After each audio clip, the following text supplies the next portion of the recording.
We're going to continue with some more good news for those looking to save Shaker Square. A tentative agreement's been reached that would transfer ownership of the historic shopping center to a pair of local nonprofits. Cleveland City Council earlier this year approved $12 million to help make that deal happen. News 5's John Kosick takes a look now at what it means for the square and the area around it. Shaker Square, even on a rainy day, can be a busy place.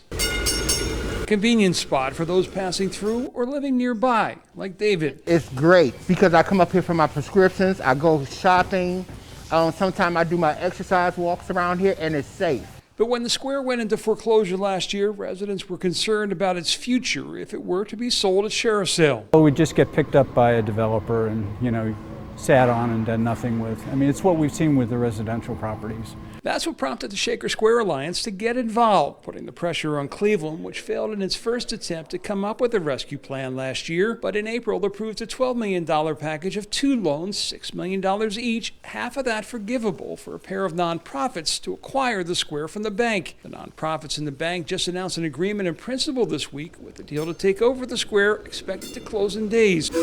Bob Render, who fought for this, only wishes it happened sooner, so an estimated $4 million in repairs could have started sooner. I think those figures are going to go up once they get into the nitty-gritty of what is it going to take. That's the sad thing about this thing taking so long to get resolved. But once repairs are done, the hope is it spreads beyond the square itself. By saving Shaker Square, it will have a domino effect, and it will affect the apartments around the community. And the city as a whole, by providing not just a shopping place, but a gathering place, or as David calls it, a bridging point.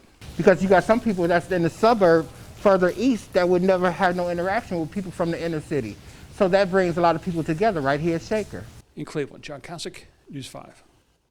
We go in depth now with a look at Shaker Square's history. Its origins date back 100 years when construction of an upscale apartment complex began on Shaker Boulevard. Construction on the retail development started in 1927, and 2 years later, Shaker Square was open. The Colony Theater was built in 1937. After World War II, the Stoffers, who later became famous for frozen dinners, opened a restaurant there. In 1983, Shaker Square was added to the National Register of Historic Places.